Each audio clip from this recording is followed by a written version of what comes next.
Assalamualaikum warahmatullahi wabarakatuh. Perkenalkan, saya Ratu Kairunisa, NPM 12 12 02 0039 dari Prodi Akuntansi 2020 kelas A. Di sini saya akan menjelaskan mengenai modul 4 praktikum audit tentang kas dan setara kas. Di sini ada prosedur audit. Prosedur audit yang pertama adalah uji ketaatan. Poin pertama, tentukan sampel bukti-bukti pengeluaran dan penerimaan kas atau bank yang akan diperiksa untuk meyakinkan keabsahan transaksi dan minta tanda tangan atau paraf para pejabat-pejabat yang berwenang. Indeksnya itu ada TOC2 dan TOC3. Untuk bukti pengeluaran dan penerimaan kas bank terhadap tanda tangan para pejabat yang berwenang. Untuk TOC2, di banknya itu ada di bukti bank masuk yang ada di halaman 68 sampai 76 di buku 1 dan untuk TOC 4 itu merupakan bukti transaksi pengeluaran bank yang ada di halaman 104 sampai 113 di buku 1. Dan untuk uji ketaatan yang kedua adalah yakinkan bahwa apakah semua dokumen-dokumen yang dipertanggungjawabkan sudah lengkap dan distempel lunas untuk menghindar kan bukti-bukti tersebut dipakai berulang-ulang. Untuk indeksnya itu ada di TOC2 dan TOC4, yang dimana semua dokumen-dokumen dapat dipertanggungjawabkan karena sudah lengkap dan sudah distempel lunas karena untuk buktinya ada di indeks TOC2 dan TOC4, yang dimana semua bukti penerimaan dan pengeluaran sudah dimasukkan ke dalam pencatatan buku besar dan rekening koran bank. Selanjutnya ada uji kewajaran. Yang pertama, kas. Di poin pertama, siapkan skedul utama dari kas dan setara kas.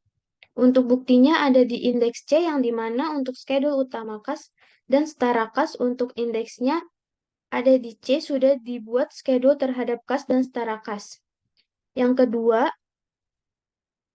lakukan perhitungan kas atau cash account secara mendadak dan serentak untuk semua jenis kas yang ada di perusahaan, serta dibuatkan berita acara pemeriksaan, yang buktinya ada di indeks C1 dan C2, yang dimana C1 dan C2 itu sudah dilakukan pencatatan secara mendadak dan serentak.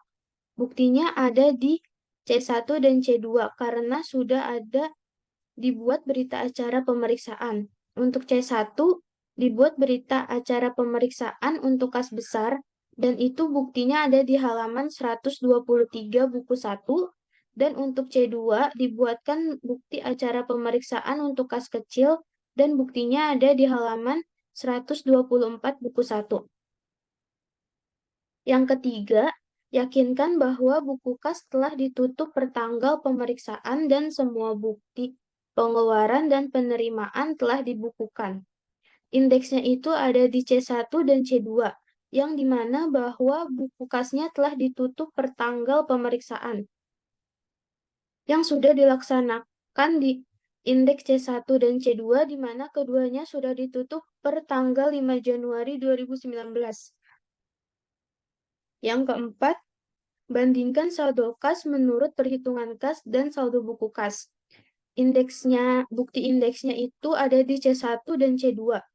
Yang kelima, apabila perhitungan kas dilakukan sesudah tanggal neraca, lakukan prosedur penarikan mundur atau trade back ke tanggal neraca dan bila dilakukan sebelum tanggal neraca, lakukan penarikan maju trace forward ke tanggal neraca. Bukti indeksnya itu ada di C1. Yang keenam, bandingkan saldo buku besar dengan saldo perhitungan kas setelah prosedur penarikan pertanggal neraca. Bukti indeksnya itu ada di C1. Yang ketujuh, periksa penjumlahan atau voting atau cross-voting lembaran-lembaran buku kas secara uji petik. Perhatikan pemindahan saldo pada lembaran tersebut ke lembaran berikutnya. Bukti indeksnya ini sudah dilakukan yang terdapat di buku 1 halaman 52 dan 92 yang dimana buku kas ini sudah diuji per tanggal transaksinya. Yang kedelapan, jika kas kecil menggunakan sistem dana tetap atau impress fund system, teliti apakah sudah ada pertanggungjawaban dari dana tetap sebelum diadakan pengisian kembali. Bukti indeksnya ini sudah dilakukan yang terdapat di buku 1 halaman 124 yang dimana menurut peraturan perusahaan, jika terdapat selisih saldo kas akan menjadi pertanggungjawaban kasir, di mana selisih saldo kas ini atas nama saudari Sabrina. Yang kesembilan, pastikan apabila ada kas yang dalam mata uang asing telah dikonversikan ke dalam kurs yang benar per tanggal neraca. Indeksnya tidak dilakukan. Yang ke-10, buat daftar koreksi yang diperlukan. Indeksnya itu terdapat di indeks C. Yang ke-11, buat kesimpulan dan komentar hasil pemeriksaan kas yang perlu diketahui oleh para partner serta saran kepada pihak manajemen yang juga merupakan salah satu penilaian terhadap mutu audit Anda. Bukti indeksnya itu ada di indeks C.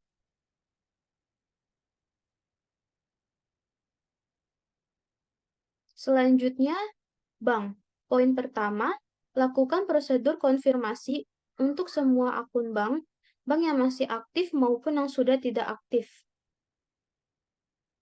Untuk bukti indeksnya itu ada di CC3 dan CC4. Yang kedua, minta dari klien hasil rekonsiliasi bank dan periksa kebenaran rekonsiliasi tersebut meliputi pencocokan saldo R atau K dengan saldo buku besar bank. Pemeriksaan cek atau giro yang masih beredar, outstanding check, dan setoran dalam perjalanan deposit in transit. Bukti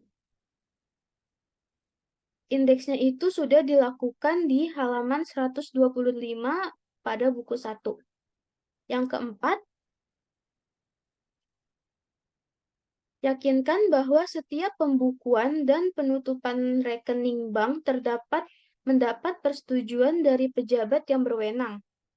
Mintalah informasi mengapa perlu dibuka rekening baru maupun alasan dari penutupan rekening. Indeksnya tidak dilakukan karena kurangnya informasi dari klien. Yang kelima, yakinkan bahwa tidak ada lapping atau window dressing dengan memeriksa bukti-bukti penerimaan dan pengeluaran akhir tanggal neraca. Indeksnya ini sudah dilakukan.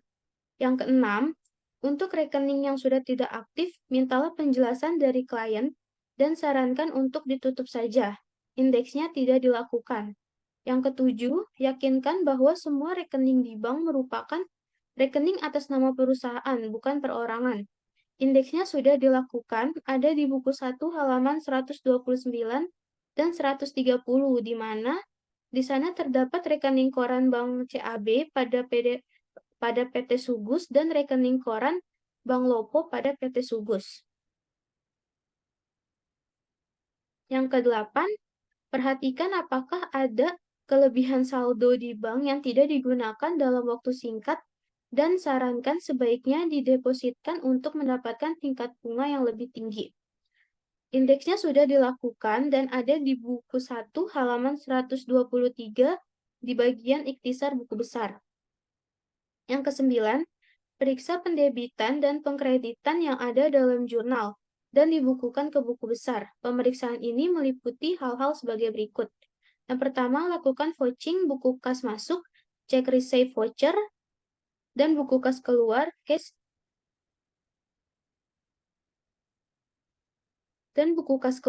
untuk bulan Januari, Juli, dan Desember.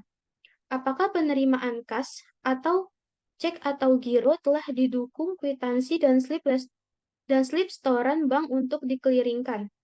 Apakah setiap pengeluaran mendapat persetujuan dari pejabat yang berwenang dan diikuti oleh dokumen yang diperlukan, misalnya permintaan pembelian, purchase requisition, pesanan pembelian, purchase order, laporan penerimaan barang, receiving report, surat jalan, delivery order dari pemasok, dan faktur atau invoice. Yang kedua, lakukan uji penerimaan dalam buku cek atau giro dengan bukti kas masuk yang didukung slip setoran bank telah jurnal dengan benar. Yang ketiga, jumlah yang tercantum dalam bukti kas keluar didukung oleh dokumen pendukung lainnya, telah dicocokkan dengan jumlah giro yang dibayarkan.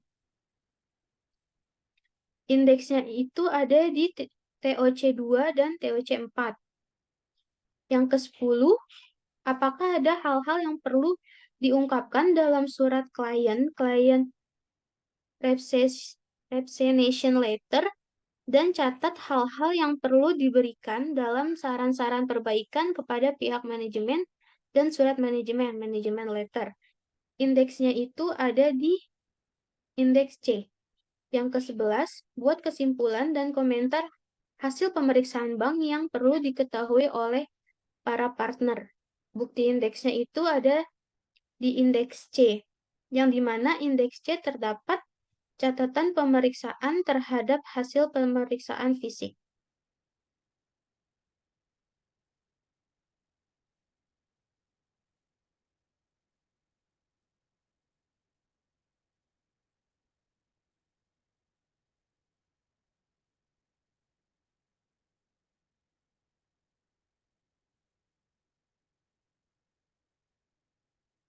Selanjutnya, ada investasi jangka pendek.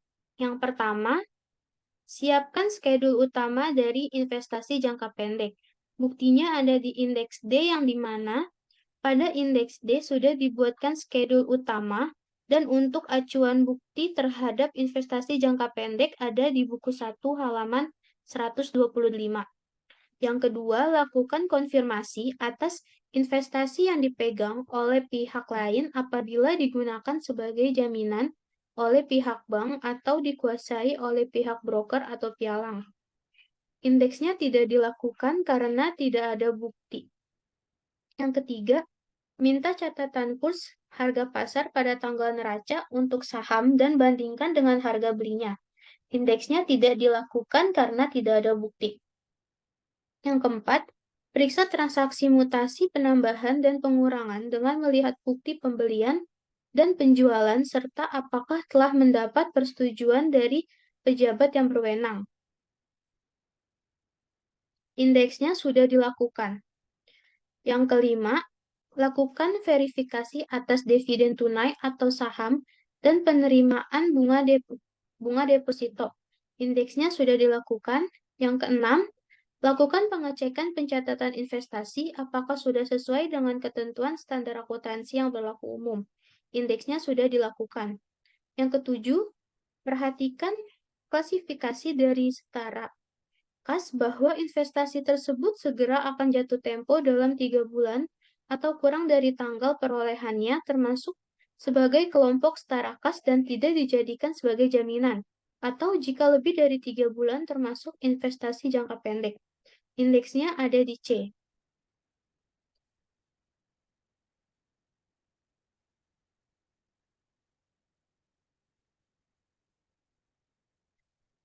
Selanjutnya, ada kas dan setara kas. Yang pertama, ada kas besar.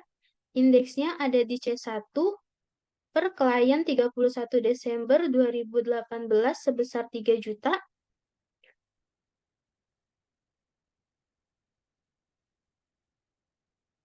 Tidak terdapat selisih, jadi di peraudit 31 Desember 2018-nya ini tetap sebesar 3 juta.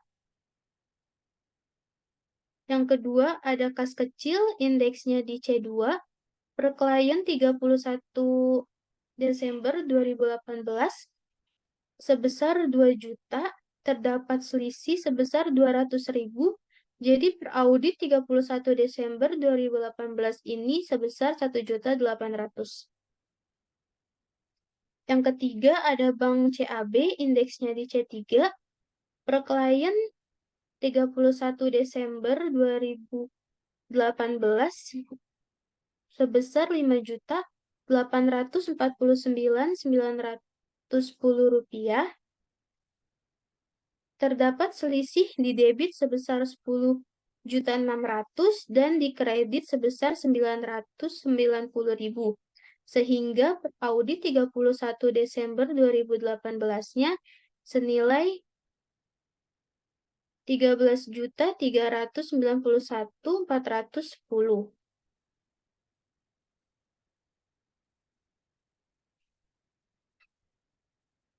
Lalu di sini ada Bank Lopo.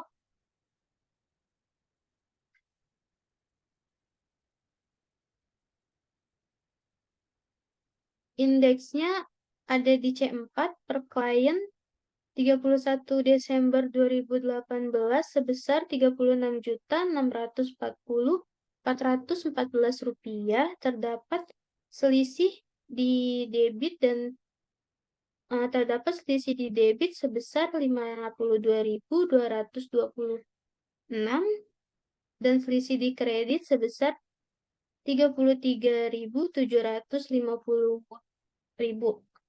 Di perauditnya ini tanggal 31 Desember 2018 karena per klien sudah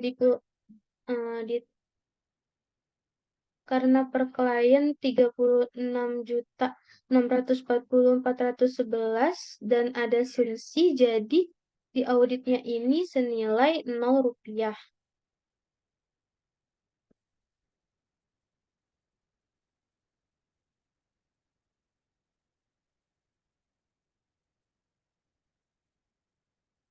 Selanjutnya ada berita acara pemeriksaan uang kas.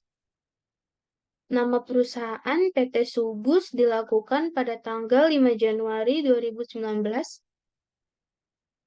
Pemegang kasnya itu Saudari Sabrina. Yang A, sisa uang kas menurut buku kas. Yang pertama, sisa menurut buku kas pada tanggal 31 Desember 2018 sebesar 3 juta. 3 juta ini dapat dilihat di buku 1 halaman 124 pada tabel buku kas.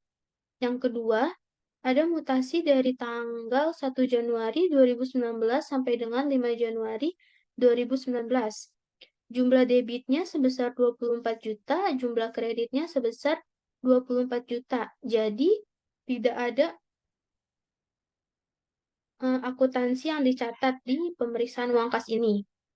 Yang ketiga, sisa buku kas pada tanggal 5 Januari 2019 masih sebesar 3 juta.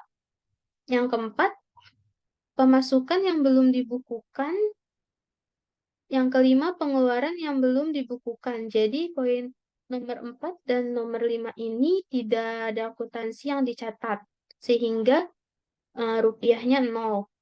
Jadi, jumlah sisa uang kas menurut buku kas besar sebesar 3 juta. Yang B, uang dalam kas. Yang pertama ada uang tunai. Uang tunai ini dibagi menjadi dua, yaitu ada uang kas dan juga uang logam. Yang pertama uang kas. Yang pertama uang kertas. Yang uang kertas ini bisa dilihat di buku 1 halaman 123. Cara menghitungnya ini, misalkan 125 lembar dikali 50.000 jadi 6.250.000. 170 lembar dikali 20.000 jadi 3.400.000. 101 lembar dikali 10.000 jadi 1.010.000. 1.010 rupiah. 65 lembar dikali 5.000 jadi 325 rupiah. Jadi total dari uang kertas ini 10.985.000 rupiah. Yang kedua uang logam. Uang logam ini bisa dilihat di buku 1 halaman 123. 14 keping dikali 1.000 jadi 14.000. 2 keping dikali 500 jadi 1.000. Jadi total untuk uang logam ini 15.000. Jumlah uang tunai ini yaitu uang kertas ditambah uang logam. Jadi jumlah uang tunainya sebesar 11 juta. 11 juta. Nomor 2, surat-surat berharga.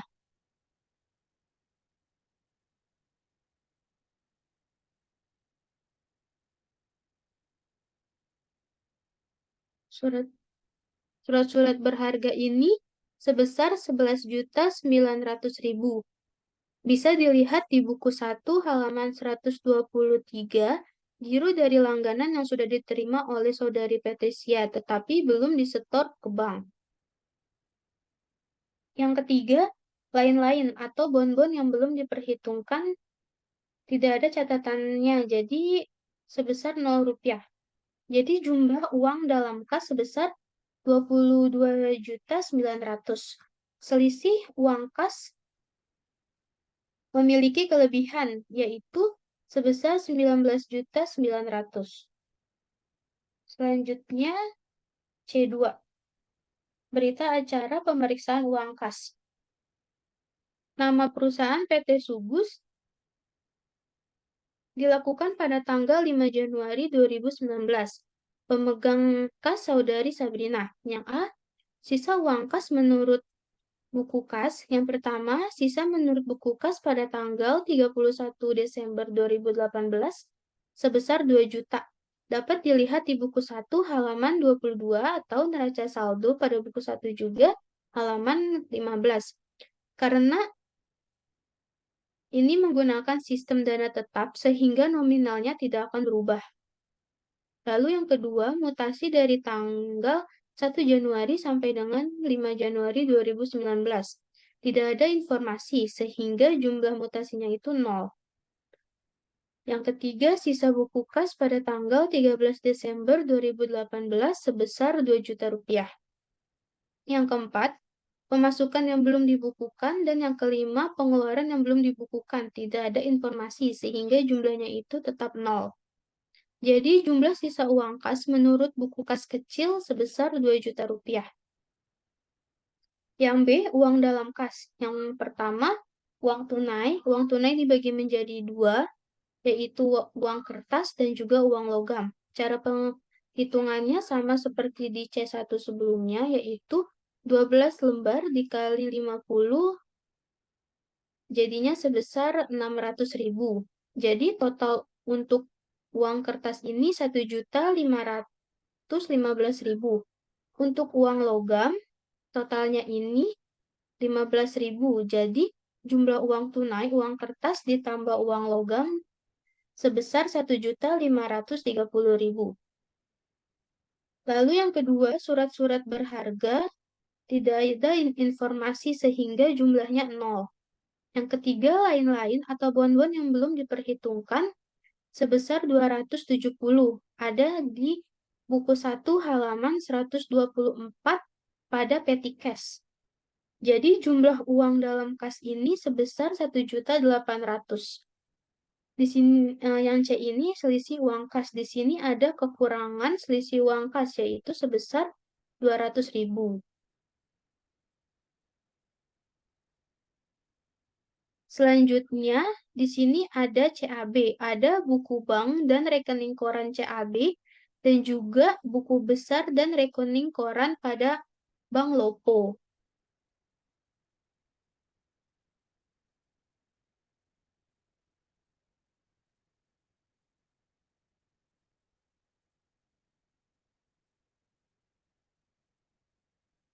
Untuk transaksi akhir antara buku bank dan rekening koran tidak balance, dikarenakan adanya kesalahan pencatatan yang dilakukan oleh bank maupun perusahaan, sehingga menjadikan saldo akhir buku bank dan rekening koran mengalami perbedaan. Dan perbedaan yang terjadi di setiap transaksi akan diperbaiki melalui rekonsiliasi bank yang ada pada indeks C3.1 dan C4.1. Di mana untuk Bank CAB, buku besar dan rekening korannya ada di buku 1 halaman 128 sampai 129. Untuk Bank Lopo, buku besar banknya ada di buku 1 halaman 126 dan rekening korannya ada di buku 1 halaman 130. Dan hal lainnya juga terdapat ada bukti di halaman 124, di mana pada bank bulan Desember 2018, klien masih belum membuat rekonsiliasi bank, sehingga saldo bank per 31 Desember 2018 berdasarkan dari saldo buku bank perusahaan yang terlampir, dan hal tersebut menjadikan buku bank dan rekening koran mengalami perbedaan. Selanjutnya di C3.1 merupakan rekonsiliasi untuk Bank CAB. Rekonsiliasi bank adalah membandingkan saldo rekening koran dan saldo pada pembukuan. Rekonsiliasi bank CAB dapat dilihat di buku 1 halaman 129, yaitu saldo menurut rekening koran 28 Desember 2018 sebesar Rp4.391.410, sedangkan dapat dilihat di buku 1 halaman 128, yaitu saldo menurut pembukuan 28 Desember 2018 sebesar Rp5.849.910. Ternyata pada rekening koran dan saldo menurut pembukuan ada selisih saldo. Di sini bisa dilihat saldo menurut pembukuan dan rekening koran dapat dilihat dari rekening koran 3 Desember 2018, yaitu tarikan clearing sebesar Rp101.100.000.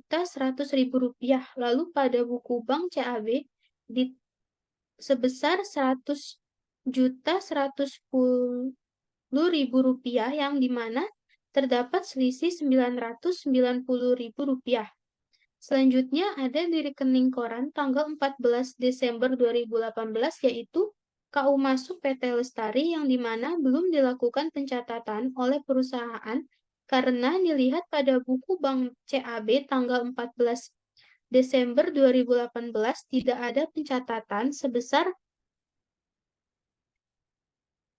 Rp10.600.000, yang keterangannya itu KUP Lestari. Karena belum dicatat di pembukuan perusahaan dimasukkan ke dalam penerimaan piutang yang nantinya akan menjadi penambahan pada penerimaan piutang sebesar Rp10.600.000 pada saldo pembukuan. Selanjutnya bisa dilihat pada rekening koran tanggal 28 Desember 2018 terdapat tolakan clearing sebesar Rp2.200.000, yang artinya terdapat pencairan giro tetapi ditolak karena bisa jadi saldo tidak cukup atau karena hal lainnya. Jadi dilakukan rekonsiliasi bank sebagai pengurang perusahaan karena sebelumnya perusahaan sudah mencatat pada saldo menurut pembukuan dengan bilet giro kosong sebesar Rp2.200.000. Karena di rekening koran juga terdapat jasa giro sebesar Rp156.500.000 dan administrasi bank sebesar Rp25.000. Jadi jasa giro masuk ke penambahan dan administrasi masuk ke dalam pengurangan di saldo menurut pembukuan. Selanjutnya,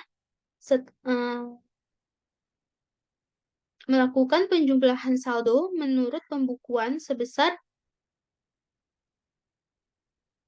Rp5.849.910 ditambah jumlah penambahan ini sebesar Rp10.756.500 dan dikurangi dengan jumlah pengurangan sebesar Rp3.215.000. Sehingga saldo yang benar menurut pembukuan yaitu sebesar Rp13.391.410. Selanjutnya, saldo menurut rekening koran sebesar Rp4.391.410.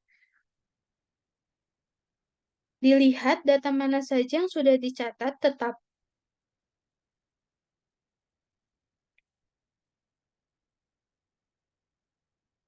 tapi belum ada catatan di rekening koran.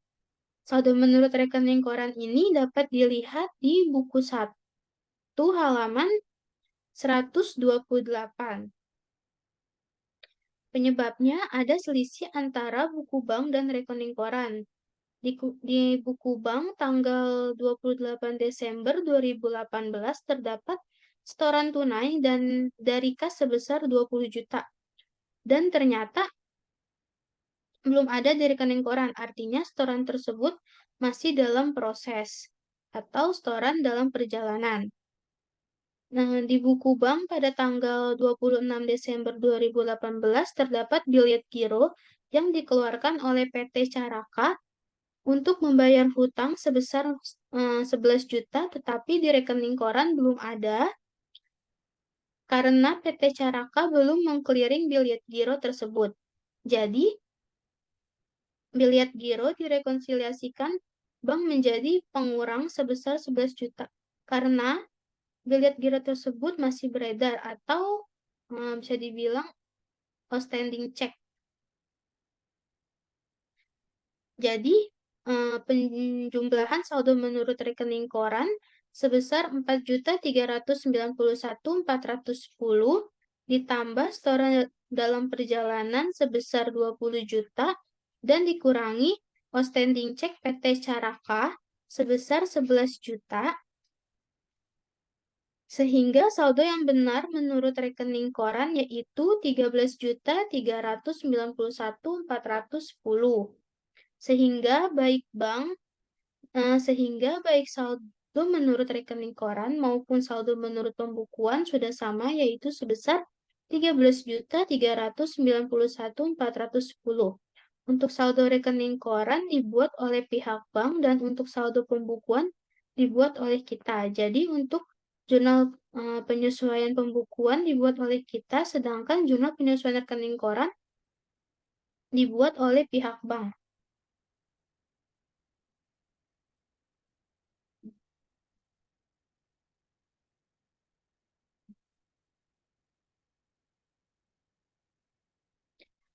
Selanjutnya pada C3 terdapat jurnal penyesuaian yang transaksinya tadi ada di C3.1 ini.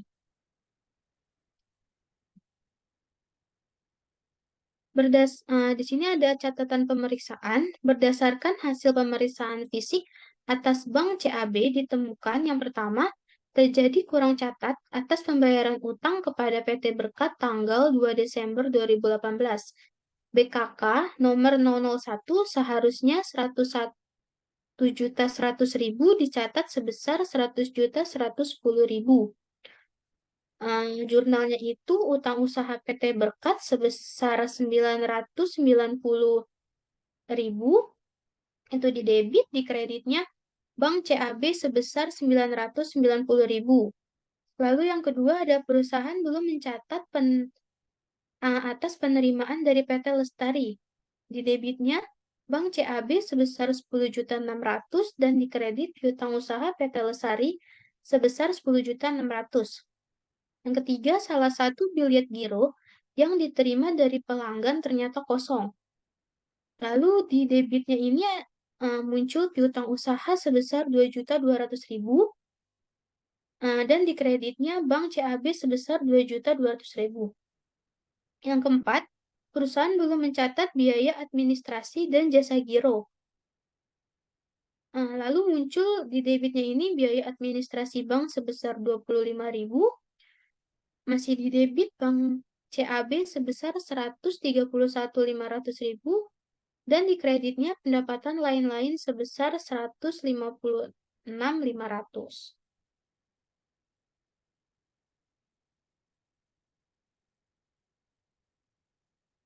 Selanjutnya, pada C4.1 terdapat rekonsiliasi bank untuk Bank Loko.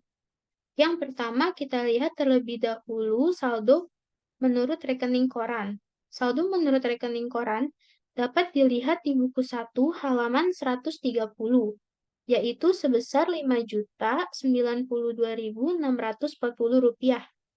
Lalu untuk bagian penambahan dan pengurangannya bisa dilihat di buku 1 halaman 126, yaitu buku Bank Loko. Jadi ada beberapa transaksi yang sudah dicatat tetapi belum muncul di rekening koran. Di antaranya yaitu tanggal 26 Desember 2018. Di sini ada clearing PT Nuansa sebesar 30.500.000, tetapi belum ada di rekening koran. Maka akan kita buat setoran dalam perjalanan sebagai penambah sebesar 30.500.000. Lalu pada tanggal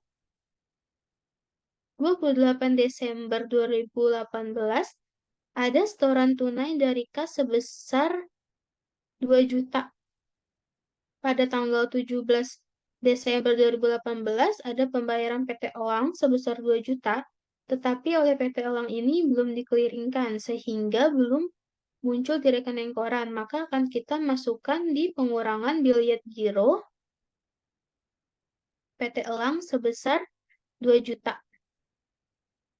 Selanjutnya, tanggal 21 Desember ada pembayaran utang PT Caraka sebesar 5.500.000 sama seperti PT Elang. PT Caraka ini belum mengkeliringkan sehingga belum muncul di rekening koran. Maka akan kita masukkan di pengurangan bilet giro PT Caraka sebesar 5.500.000. Setelah dilakukan perhitungan, saldo yang benar menurut rekening koran Bank Lopo yaitu sebesar minus 407.360 rupiah. Selanjutnya, menurut pembukuan, bisa dilihat di buku 1 halaman 127 yaitu sebesar 36.640.414. Untuk penambahan dan pengurangan bisa dilihat di Bank Lopo buku 1 halaman 130. Jadi,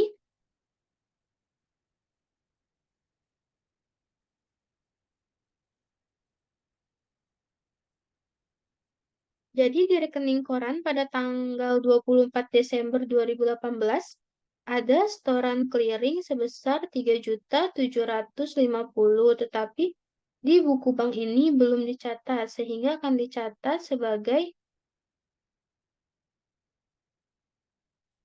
penambahan piutang. Lalu di rekening koran Bank Lopo juga terdapat biaya cek atau giro pada tanggal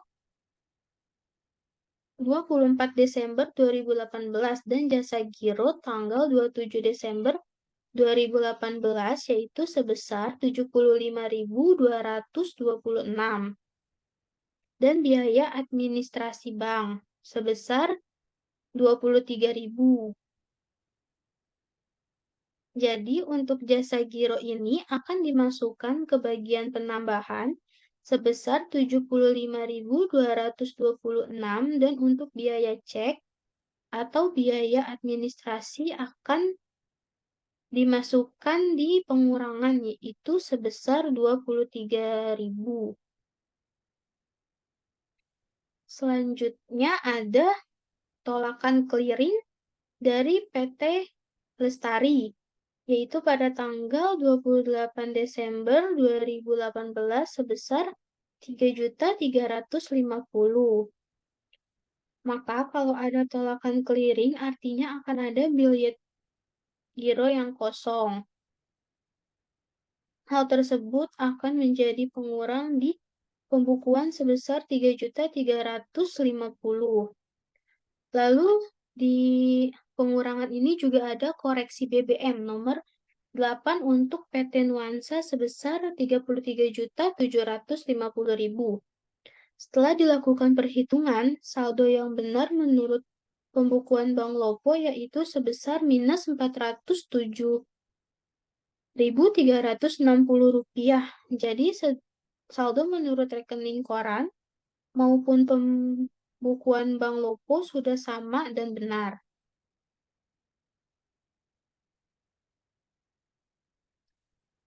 Selanjutnya pada C4 ini terdapat catatan pemeriksaan yang transaksinya terdapat di C4.1.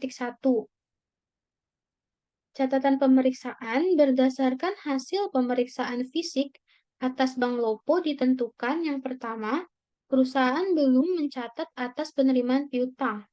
Di sini jurnalnya itu muncul piutang usaha untuk PT Nuansa sebesar 33.750.000 di debit dan di kreditnya itu Bank Lopo sebesar 33.750 di kredit.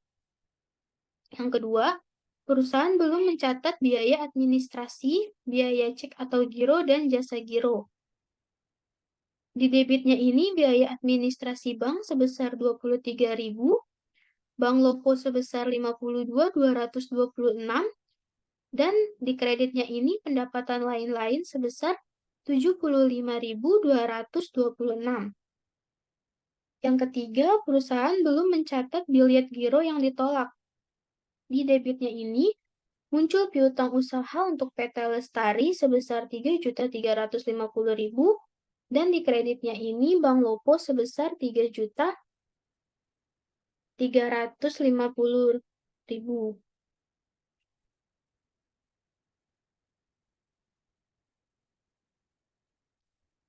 Selanjutnya, indeks CC3 yaitu konfirmasi Bank CAB. PT Sugus memiliki dua rekening yaitu Bank CAB dan Bank Lopo. PT Sugus mengirimkan konfirmasi bank kepada Bank CAB untuk melaporkan catatan menunjukkan saldo debit atau kredit untuk laporannya. Di sini pada poin pertama yaitu kami melaporkan bahwa pada tanggal 31 Desember 2018 catatan kami menunjukkan saldo kredit atau debit untuk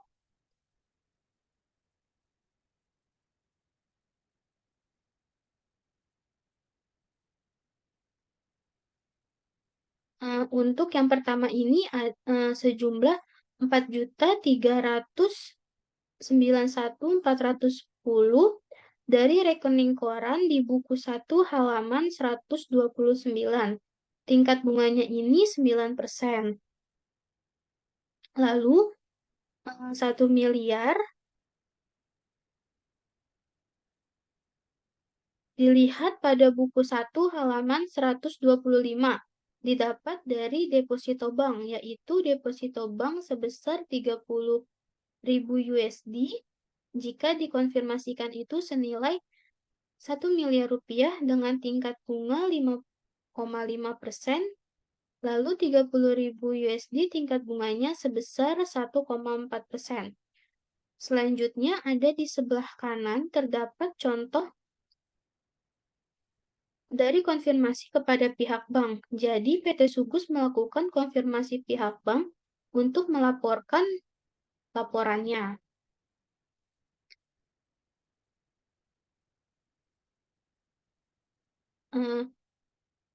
Kecuali yang telah disebut di atas, nasabah kami tidak mempunyai rekening lain.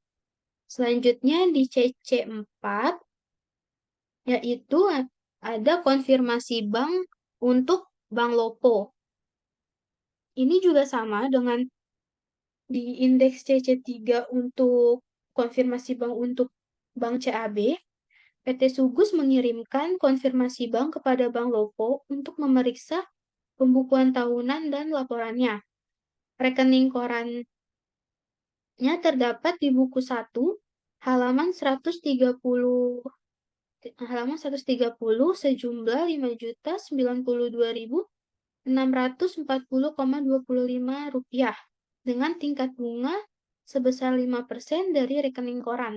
Di sebelah kanannya juga terdapat contoh dari konfirmasi kepada pihak bank.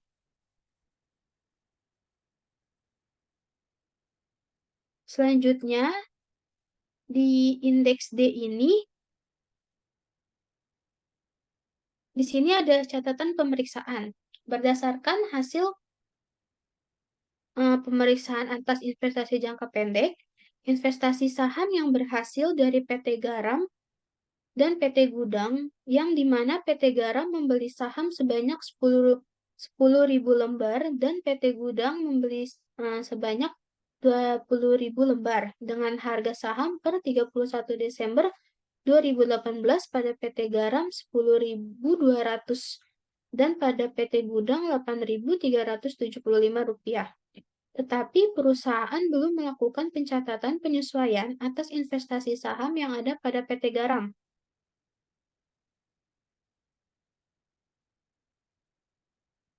Jadi yang pertama, sebelum melakukan penyesuaian, PT Garam membeli saham sebanyak 10.000 lembar dengan harga 10.000. Jadi harga perolehannya ini sebesar 100 juta. Lalu PT Gudang membeli lembar saham sebanyak 20.000 lembar saham dengan harga 8.500. Jadi di total di harga perolehannya ini sebesar 170 juta ribu rupiah.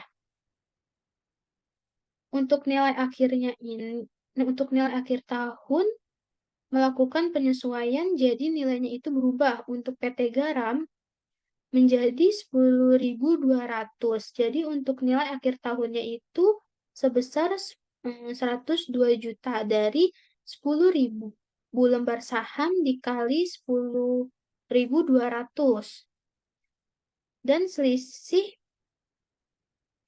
Dan ada selisih sebesar 2 juta.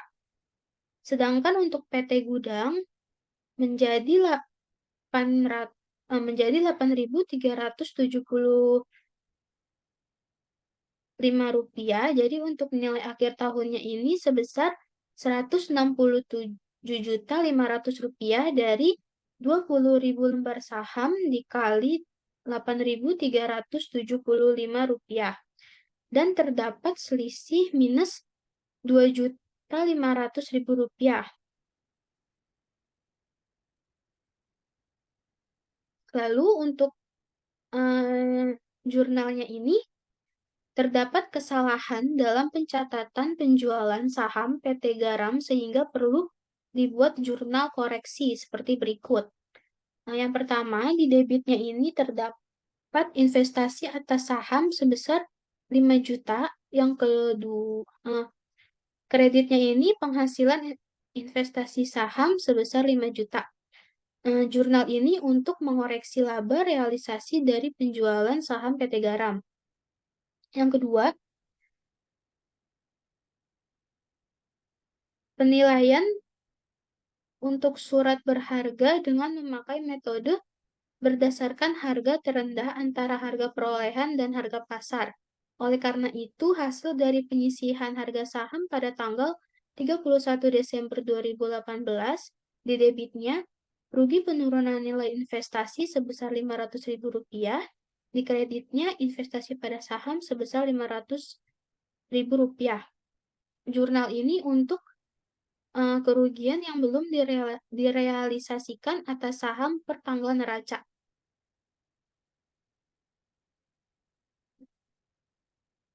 Lalu, untuk deposito berjangka per klien 31 Desember 2018 sebesar 1.450.000.000 rupiah per audit 31 Desember 2018 ini tetap sama, yaitu 1.450.000.000 rupiah.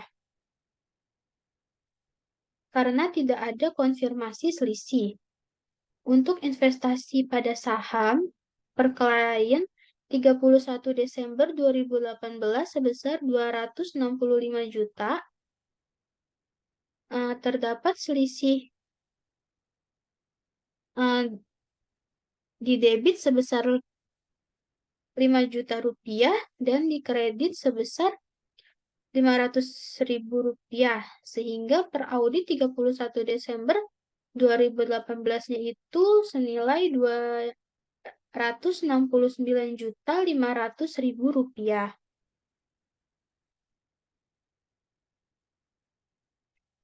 Selanjutnya, pada TOC2 yang dimana uji transaksi penerimaan bank, transaksi TOC2 ini merupakan Pencatatan terhadap bukti bank masuk yang terdapat di buku 1, halaman 68 sampai halaman 76.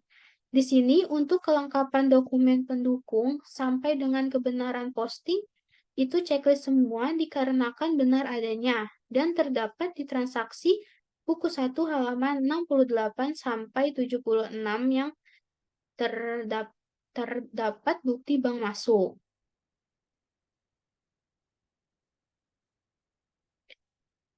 Selanjutnya, pada TOC 4, itu merupakan uji transaksi bukti pengeluaran bank yang dimana bukti-buktinya tersebut terdapat di bukti pengeluaran bank dan untuk TOC 4 ini pada kelengkapan dokumen pendukung sampai dengan kebenaran posting itu diceklis semua dikarenakan benar adanya dan bisa terbukti benar adanya karena terdapat di buku 1 halaman 104 sampai 113 yang dimana di dalamnya terkait terhadap transaksi bukti pengeluaran bank tentang kelengkapan dokumen pendukung, kebenaran perhitungan matematis, otorisasi, kebenaran nomor akun, dan kebenaran posting.